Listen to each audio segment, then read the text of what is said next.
Cheers. Cheers. All right, so I kind of already briefed our audience here on what's going on. Not really. So if they're just tuning in, I'll rebrief them. What I was saying is how we've taken a break a lot from content in general. Did I say that last time? I might not have. We've taken a long break from content for a while. And I think there's a lot of reasons why, but I guess to kind of encompass all this, we've had a lot of conversations. Momo, really? Hey, buddy. He wants to be part of the conversation. Yes, I know. Come here, bud. Say hi. Hi, everybody. Okay, you got your fame. Get out of here. I love you. Go sit down. Go sit down. Good job, buddy. We've had a lot of conversations at this table. Some podcasts, some just friends, some family, some just us. Yep. Some maybe by myself. Yep. Talking a lot to more myself. by yourself. But a lot of it is just realizing how important conversation really is. And sometimes it's not about finding answers. Sometimes it's just having the conversation. A lot of it, yes, it is like creating this content, but it's also a big part of our life is having the conversations to express, creating a space and time that we can have for ourselves. Absolutely. But I wanted to kind of our dog is nuts right now. Momo, it is it's late at night and you're going crazy. It's never a dull moment in this house. What was I just saying? Taking a break. You don't even remember what I said. Yeah. Okay. So kind of to lead into why we took a break for a while, but as creative individuals, as a creative family, we go through a lot. So I wanted to create a space and time where we can talk about all the things that we go through as creative individuals, from career to personal to family to mental health. And we have a lot of creative friends that have lots to say as well. So creating that time, I think, is really important. But even more importantly, I think is important for us. Yes, I love this, but it's important for us to have this conversation because we're so busy, and it's a rare time that we get to just sit and talk.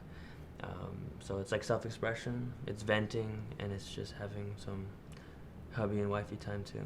Okay. This is for us. Are you crying? No. Oh, okay. Not yet. Oh, okay, cool. It might happen.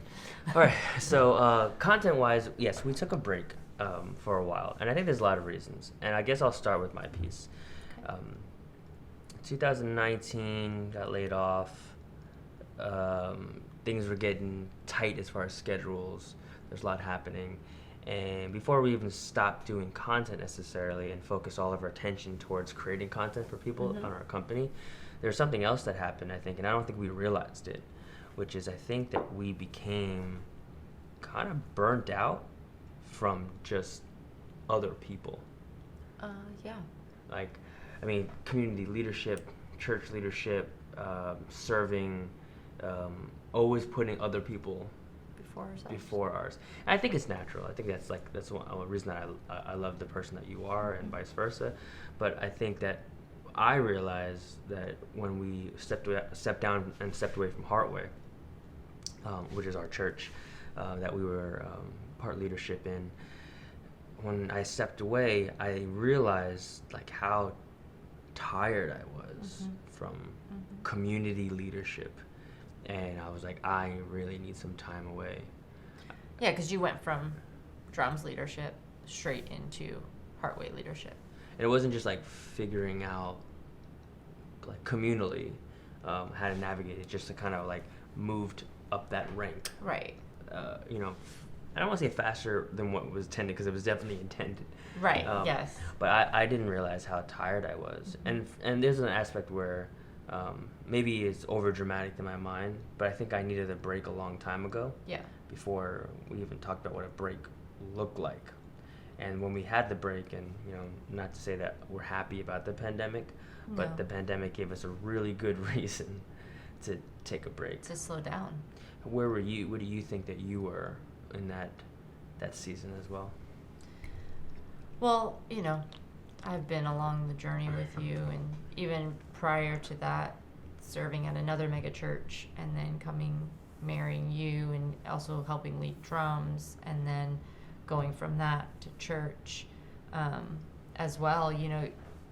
Naturally, we are just leaders, right? So naturally, we enjoy serving, we enjoy being an ear, listening to people, helping people along the way.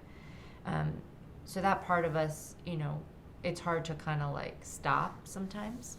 And I think we just naturally gravitated towards it because that's just part of who we are.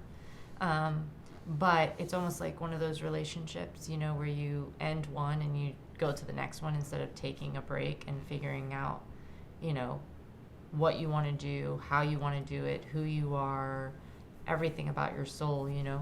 I just think we never tapped out of that. We never took a second to breathe. But at the same time, like, during that time, it brought us a lot of things that we didn't expect either.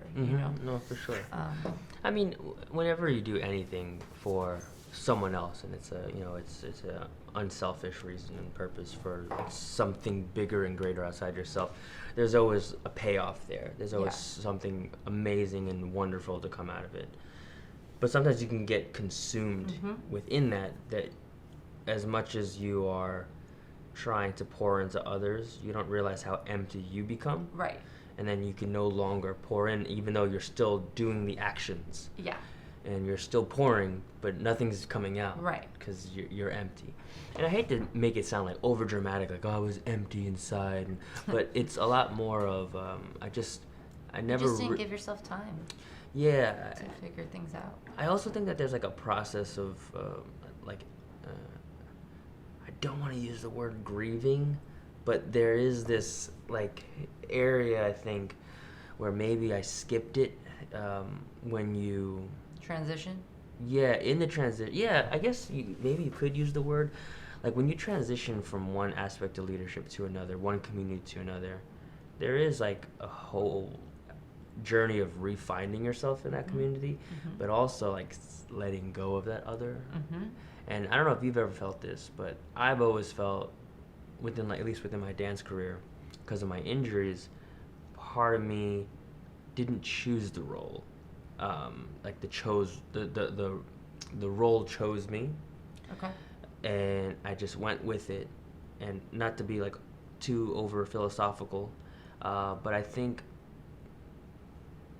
because I struggled so much with owning it, by the time I owned it, I was tired. Yeah, you were done. Yeah. But a lot of great things came out of it.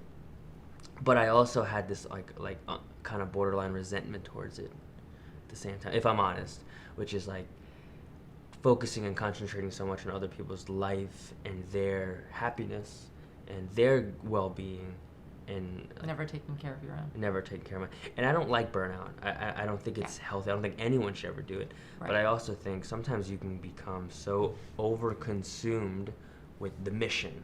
Right. And because you're so consumed with the mission, you forget your place within the mission. Right. And then you can never really fully take care of yourself. Right. And you feel bad about it, that you're not doing more or doing something. So that, I feel like for me, that's always been a struggle of mine, of possibly why, there's moments where I don't give myself the time to mourn or, figure things out, because there's this part of me that feels like I always need to be doing something. Yeah. There's always something more for me to do. And if I don't, then I'm selfish. But the reality is you can't give unless you give back to yourself. You know what I mean? You have, like you said, you have to pour back into yourself so that you have the strength and capacity to give back to someone else, And I think you just learn that along the way, and having people around you to kind of be like, hey, how are you doing? You know what I mean? What's going on with you? What do you, and giving that opportunity to give yourself time to figure those things out. That's why I love drums, because it was like what you always said, like it's a place where you redefined yourself. Lose yourself, find yourself, and then recreate yourself. Recreate yourself, yeah. Yeah. Which is, I think, something that you take off the dance floor and into life as well. You know what I mean? Do you feel like you've ever gotten to points where you resented the mission, you resented the leadership because of how you felt personally? Yeah. I mean, just like, I just revert back to like relationships and stuff. Like when you feel like you're constantly pouring, and not that you give to get anything in return, but you almost anticipate it or kind of expect that, like, if you're giving yourself so much to a mission, that there has to be something that comes out of it. Yeah. And not in a selfish way, but it's just like you give and take. That's how relationships work. You know what I mean? You don't hold anything over anybody's head, but I'm there for you. I kind of expect you to be there for me. You know what I mean? Yeah. I don't.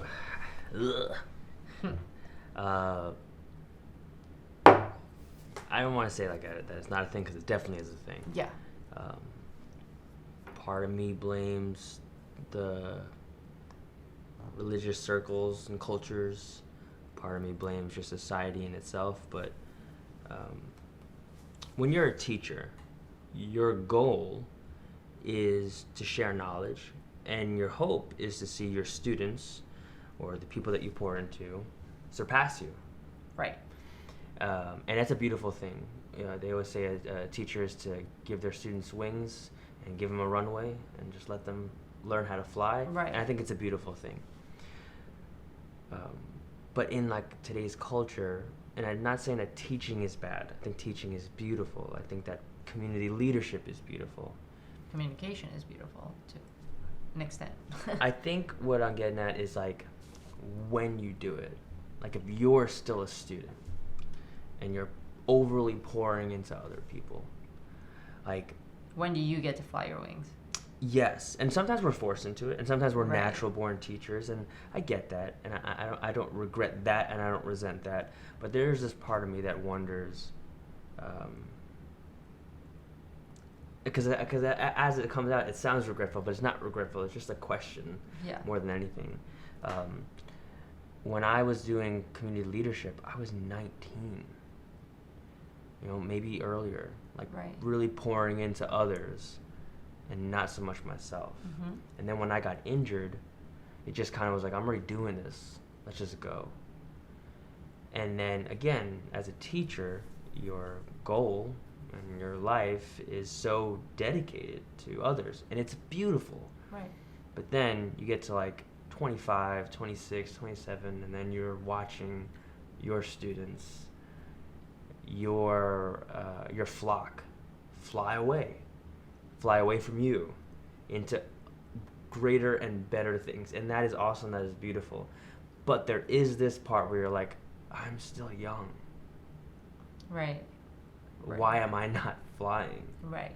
And in that moment, yes, you are flying because your students and the people you bring up are flying, because Right. that's the goal. Right. But you have this like, I hope they come home. Right, to Or visit. yeah, I mean that's just what parents go through, right? Right. But I guess what I'm alluding to is community culture. I guess we can call it that, because all communities are the same: religious, business, etc., etc. Community culture that creates the young leading the younger, Mm-hmm. and then by the time you become mature, you're tapped out. Right. And I feel like at that stage is where you can actually have a stable mind, a mature mind, a centered self to actually really, truly pour into people. But at that moment, you're not. Which is weird, because now, as I'm saying things, I feel like I want to be more selfish than ever. But it doesn't even sound selfish. It's just like I just want to focus on being a better person to be better for the people around Right. me. And even that statement sounds like it's more about other people than myself.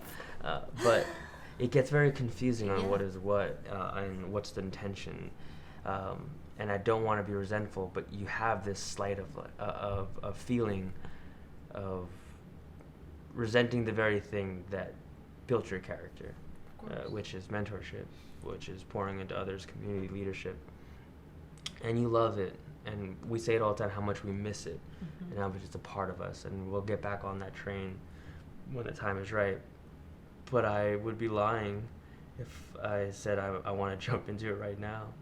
I do want to take my time getting back into that mode. And I also want to fly a little bit.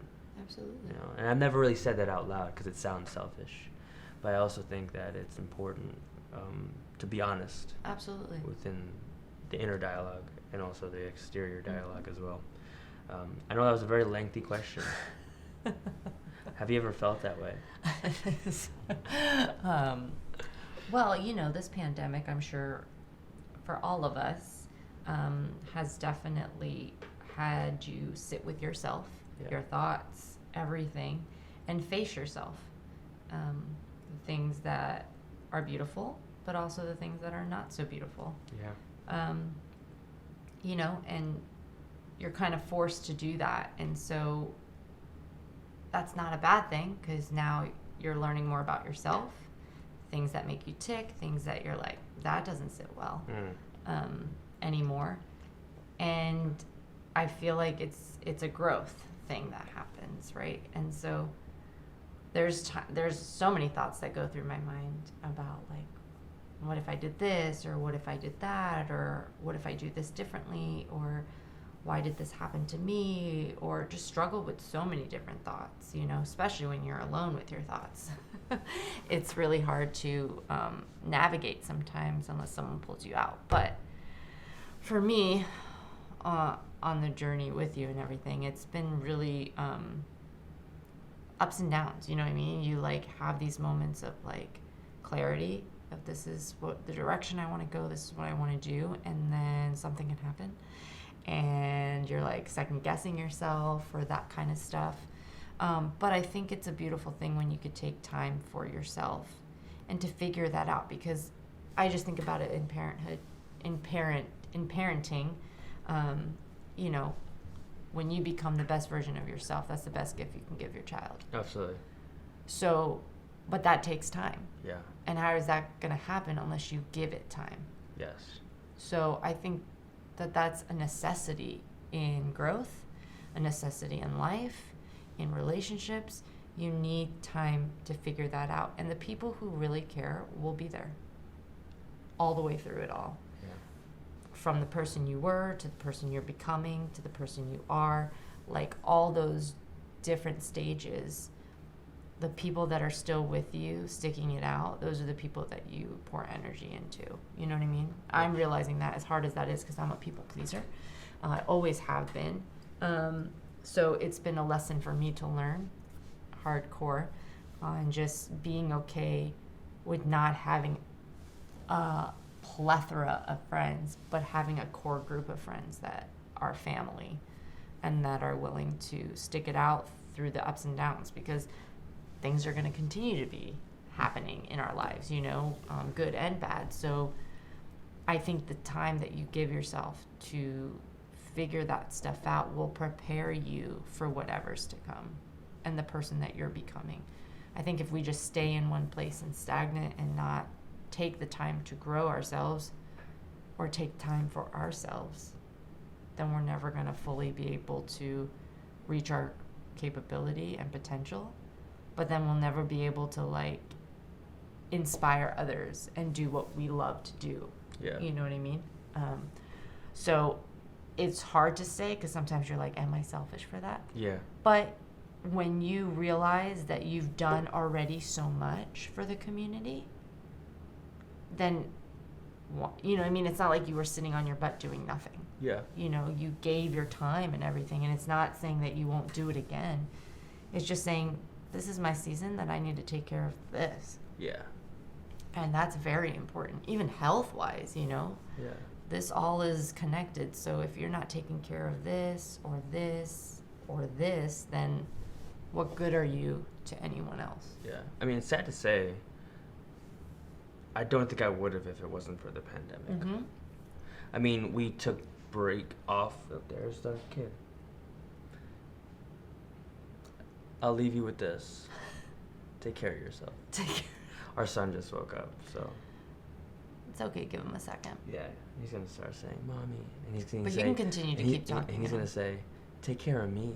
Take care of me. Yeah, Anyone so want to take care of me? This No. boy does not sleep. No, Never doesn't. has. I don't think he ever You will. want to bring him down here and just let him lay down on the couch? He's gonna want to sit up here with all the cameras. That's fine. We'll have another conversation. Let me go get him. Night night.